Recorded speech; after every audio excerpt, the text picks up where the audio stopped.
Hello, and welcome to Season 2, Episode 9 of my Let's Play Modded Minecraft. Yay!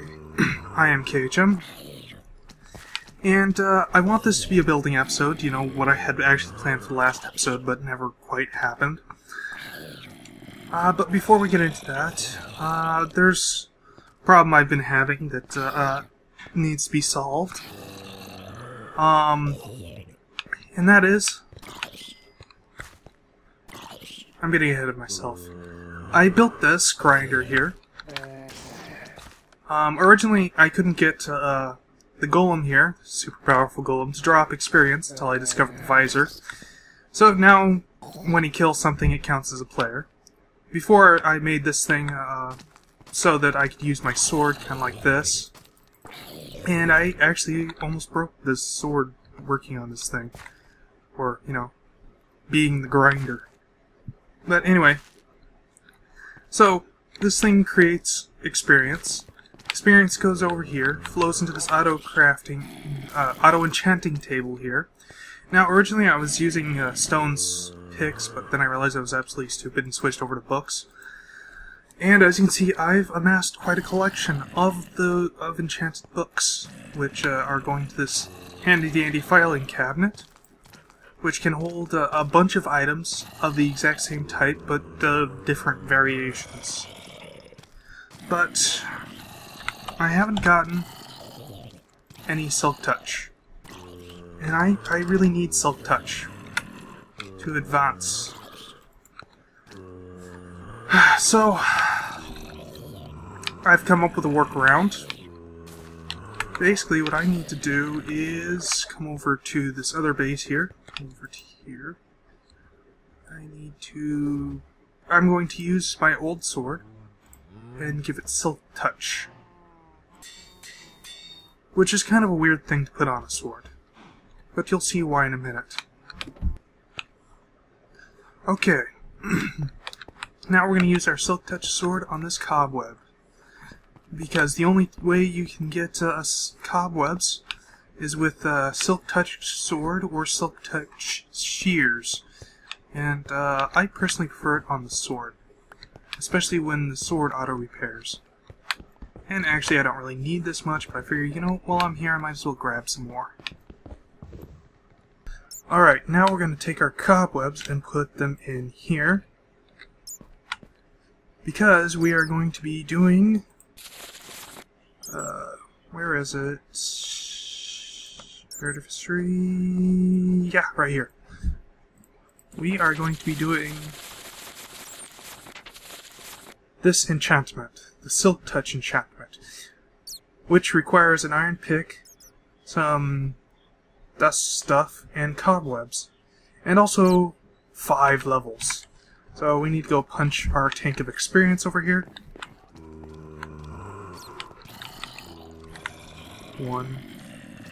1, 2, 3, 4, 5, and perhaps one more for luck. Okay, now I'm not entirely sure books can be enchanted, which is what I'm going to be trying to enchant here. A book. So, guess we'll find out.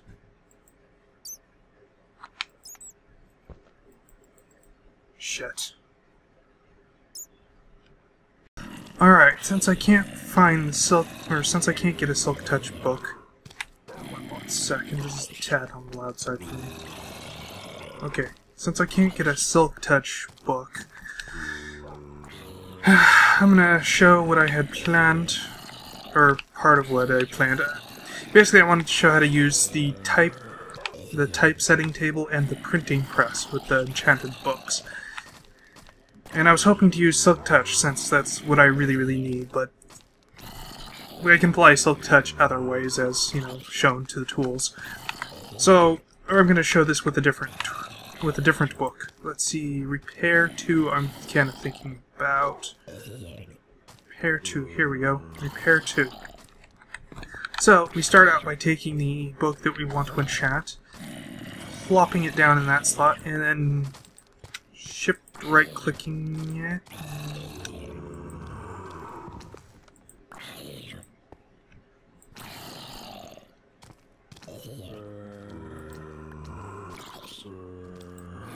Okay.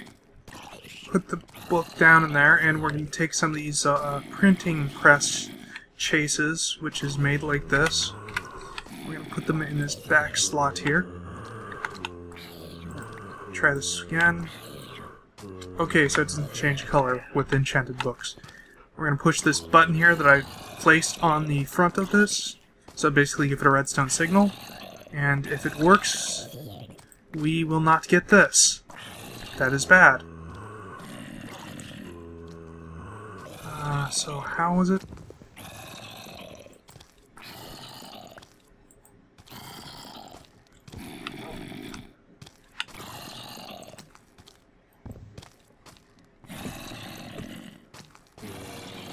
Oh, right, I'm skipping a step. That's why it's not working.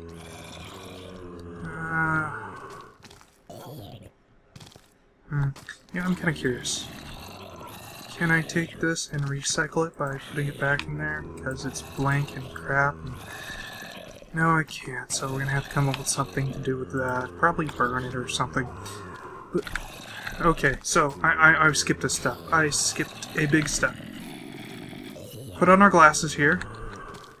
And the thing shows us repair 2, and to copy it requires 40 levels.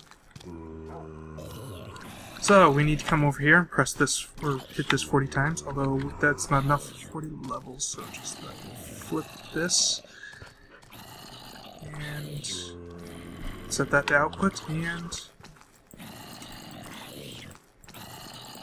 grab our 40 levels out of this tank.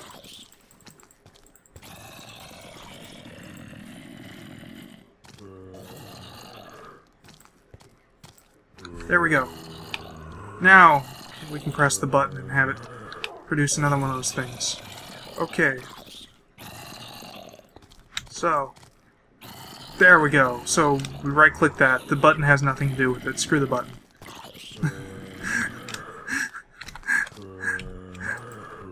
Okay. And we take our enchanted plate, and we're going to put it right... Oh, it goes there. Okay. Not where I thought it would. Okay, so, and then the ink squid, we put some ink squid there. There we go. Okay, now that we have our ink squid, our enchanted plate, we're going to put 3 books here. And it's going to use up 1 ink squid per book. Yes. And we have successfully copied repair 3. Now, the original was lost, but since we got this one, that doesn't really matter too much. And we got ourselves another book of repair 2. Sorry, I said repair 3 for the first one. It's repair 2. I'm used to 3 being the highest level, but 2 is actually the highest level for repair. And we got 3 books of repair 2. And if you look in there, you'll notice that the original plate that we used is broken. And get our ink back. Now we have 3 books of repair 2. Awesome. Now that I've shown how that works, we can get to building after I figure out what to do with these 2 things. I wonder if there's a way to recycle them or something. I don't know, I'm gonna have to look up. Wait, hold it, hold it. I have to see this. My sunglasses look like my eyes. I'm wearing 2 pairs of glasses. Okay. Yes. And that was not the right button. There we go. Okay. We'll be back in a minute.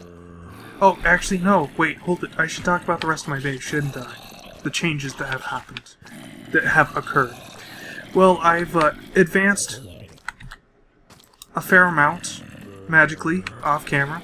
I haven't actually done much mining, so I'm starting to kind of hurt for resources. Let's see.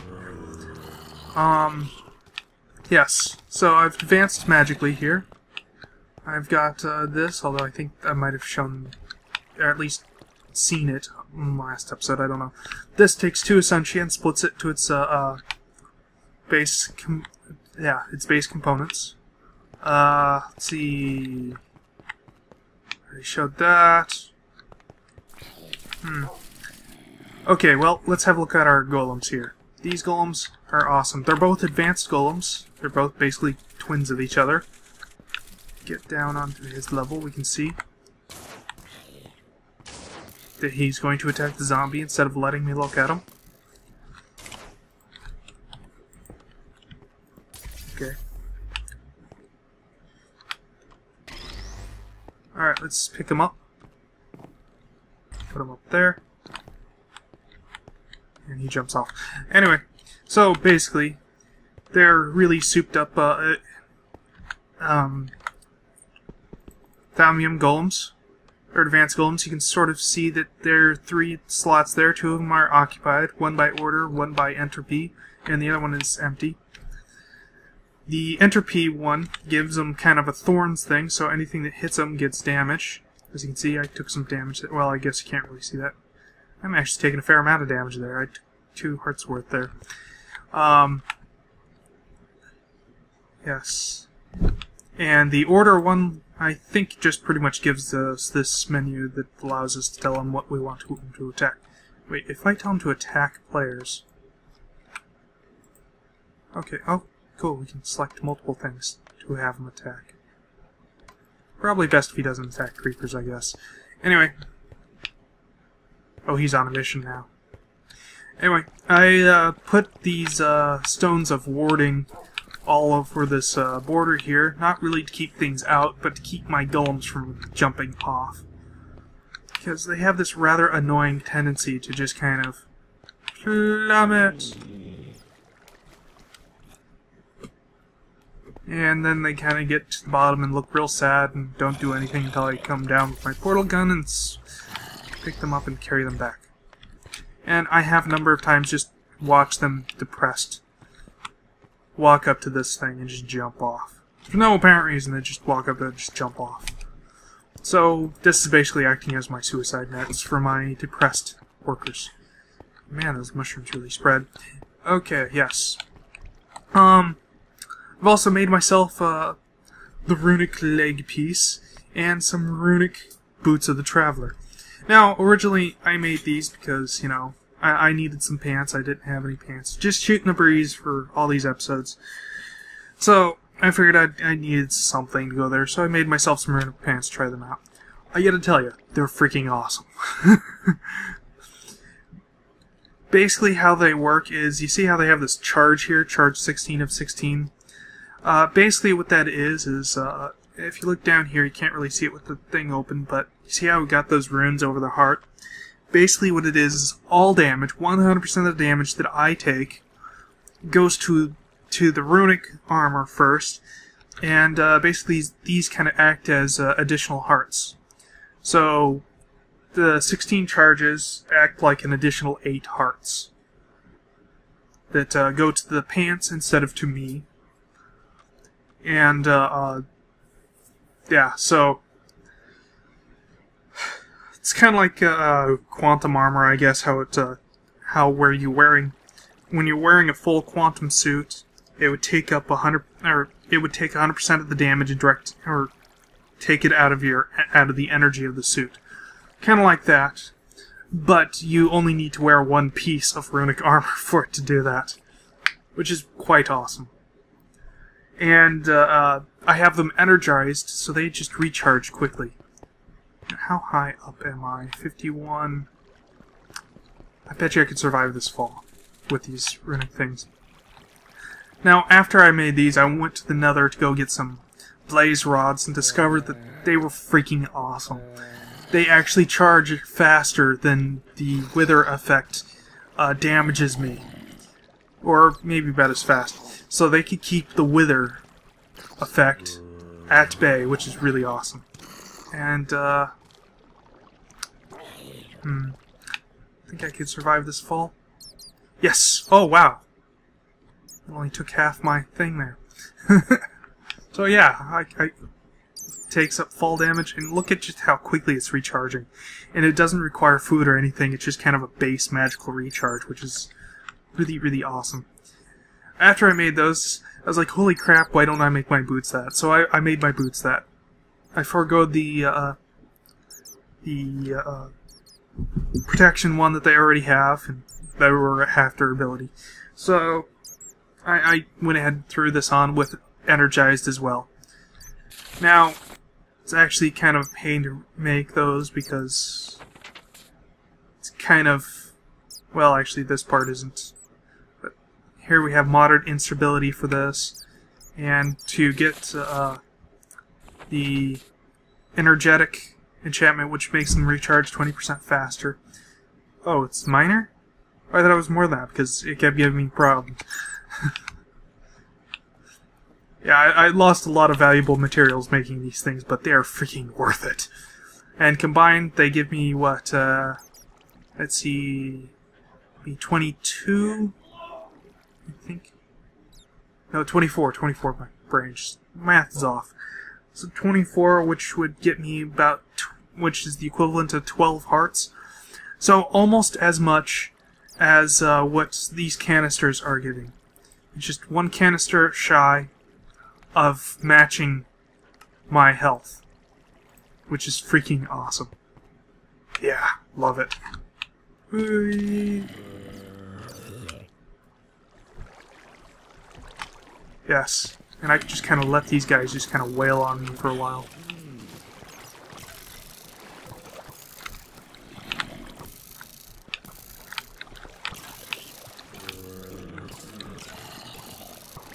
Although they seem to be more interested in wailing on each other. You know, I'll wail on you. Thank you for your contributions.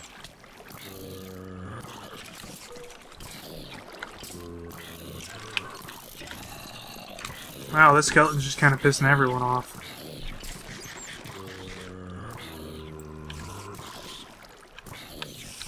Ah, like. Oh! Doton the Magical, he's a boss. I have had a boss apparently at the bottom of this ravine.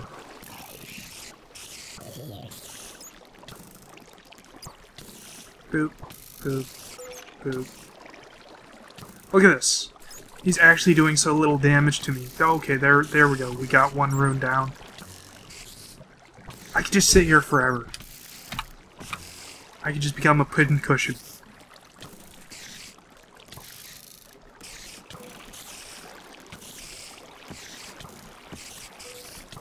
I've kind of been thinking about doing this with my goggles as well, but they have protection 4, which is really awesome.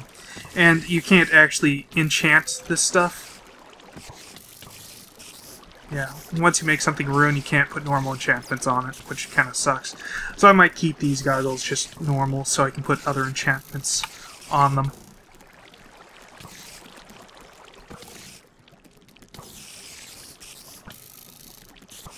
And it's kind of a cool effect with the shield thing there.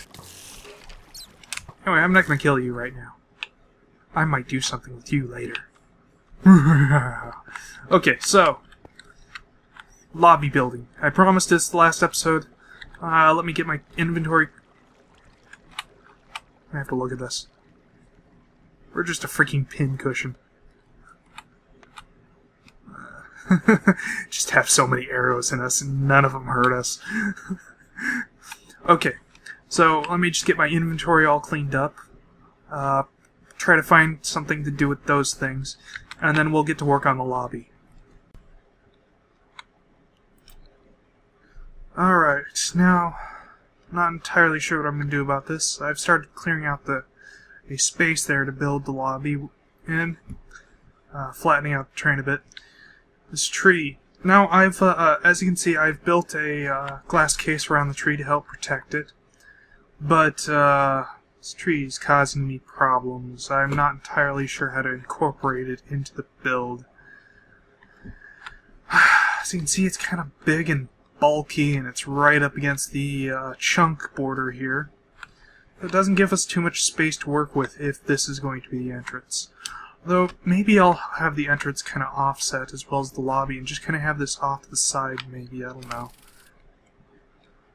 I'm not entirely sure how this is going to work. I asked Sky for some advice, and she said a bunch of technical things that I didn't quite understand, and then ran off to a movie. So, she wasn't quite able to explain them. Now, I could do the sensible thing and wait for her to come back, or I can just kind of work on this on my own. See how well that goes. Let's see. What I'm kind of thinking is kind of like a garden space with like maybe a fountain or something nearby, since the fountain in the vanilla world seemed to turn out well.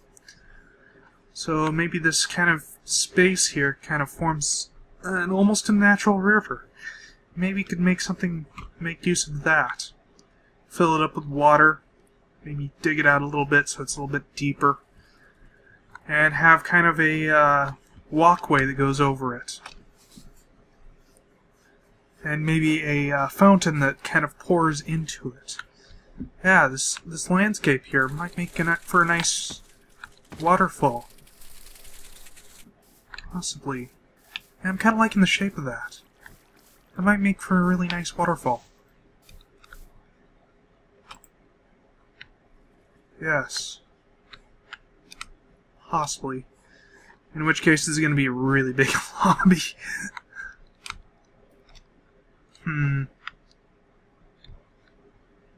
Yes, either way, I probably have a bit more space I need to clear out here.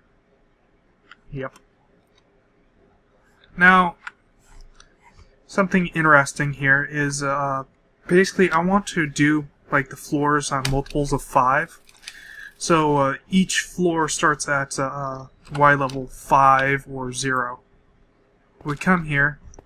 This here would be the floor level, which means that this is kind of sunken in.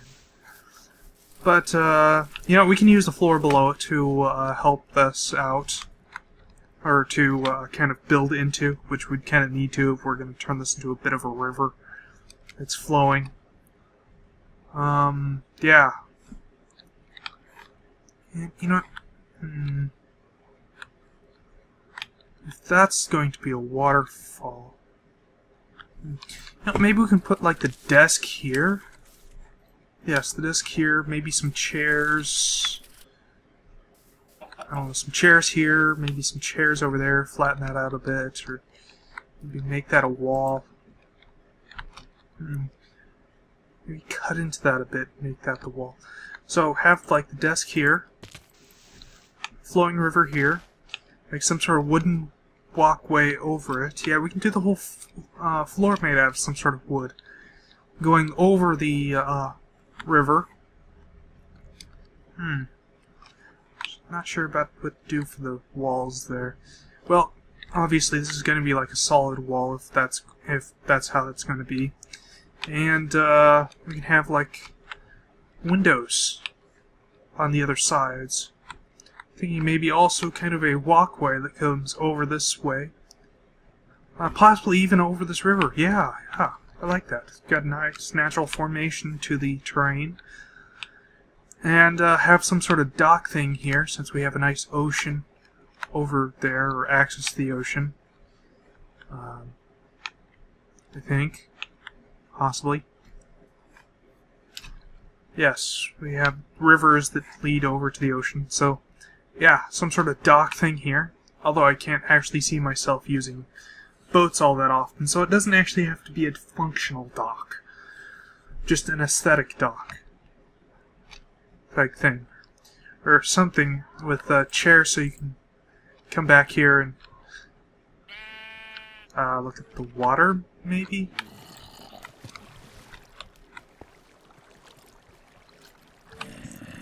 I don't know. Is that really a view we actually want? Well, I suppose it's not a bad view. And I suppose it'd probably be better if we didn't have this chunk error here. You know, why is the chunk errors often performance? Why can I see stuff at the very bottom of this chunk error? That doesn't really make a whole lot of sense. What just hit me? Oh, we apparently have a baby zombie here.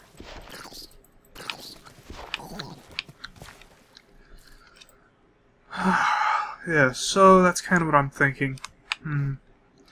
I mean, awfully big lobby.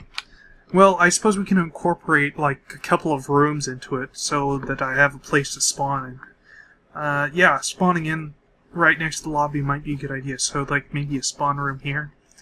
Well, actually, if we clear this out and make this kind of a window, then no, that wouldn't be. Maybe right behind the desk, yeah. Behind the desk we can have,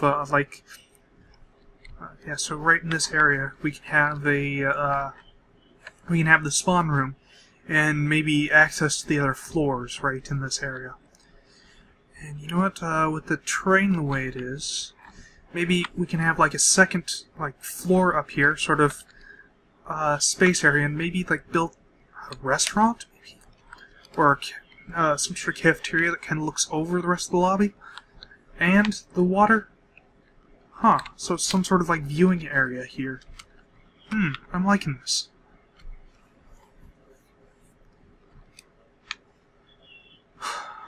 Of course, lighting. Now that it's nighttime, I think of lighting.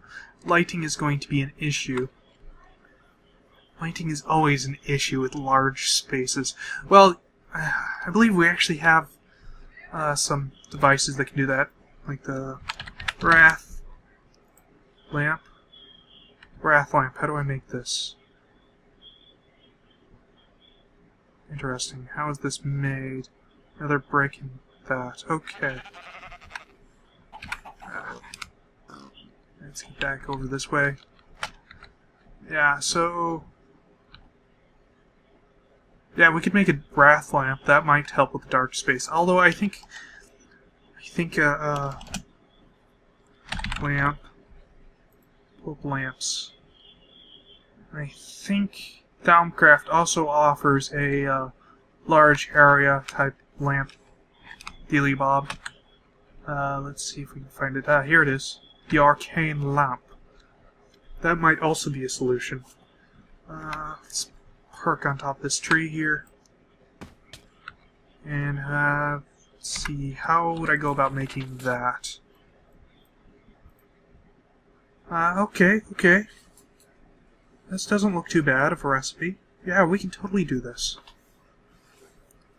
And it might actually be even more doable than the Wrath lamp, which requires dark iron, which is ridiculously hard to get a hold of, as that it only spawns right against the bedrock layer. Now, I do have a bit of dark iron, so that is a possibility, but I think I might try an arcane lamp to light up the space first. Right, you can't do that to look at the recipe. Yes, an arcane lamp would probably be good. Good way to light that up. Yes, we also have other lamps from like Bibliocraft and Project Red that we can use. Oh, and even Railcraft had some lamps that might look good. Yeah, so we have options for lighting. Lighting won't be nearly as much of an issue as it usually is in, or as it is in my vanilla world, as my house is like really poorly lit up. And I'm going to get this. I'm going to get you, little Wispy. Come here, Wispy. I'm going to get you. Where did the Wispy go? Wispy. Where are they?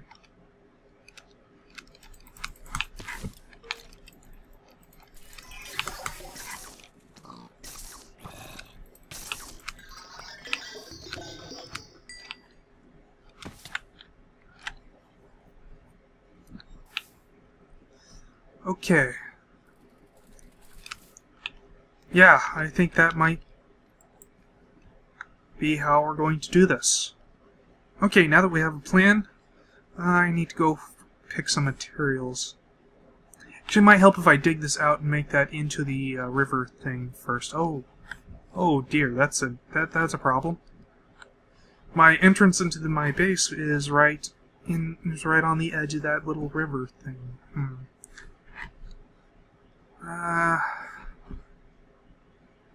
Perhaps we won't quite fill that in yet. Dig it out a bit, not quite fill it in. Sounds like a plan. I'm going to get to that. Actually, wait, how long have I been going for?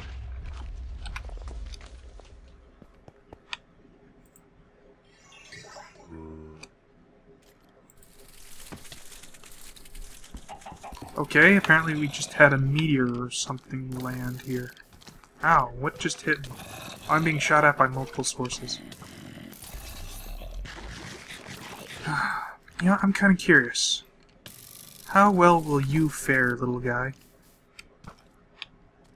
Go forth and take care of these troublemakers.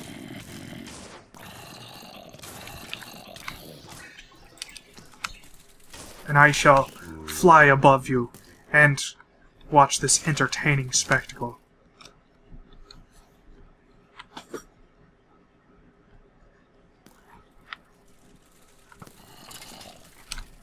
There's one skeleton down. Let's park on this tree. There we go. A lot easier to see this way. At least it was until everybody started coming to me. There we go. Glass. We can see through glass. Hey, he seems to be doing a pretty decent job. Sort of.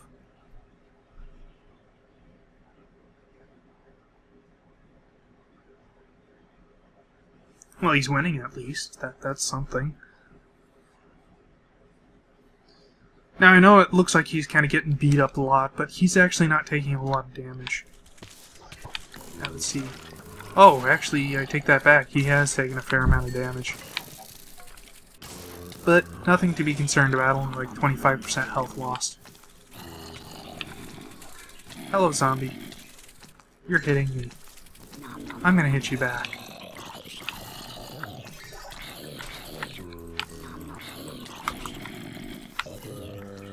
And this is precisely why I want that tree to be behind glass. That way I can hit it with the sword without damaging it.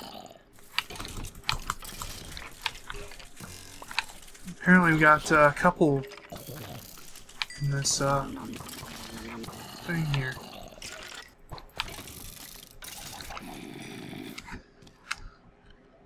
Alright.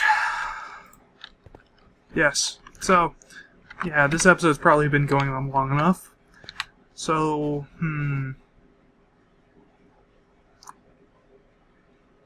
should probably do some building on camera or something like that. Maybe we'll do that next episode. We've gone on long enough, I think. So, once again, I'm KHM, and we'll see you guys in the next episode.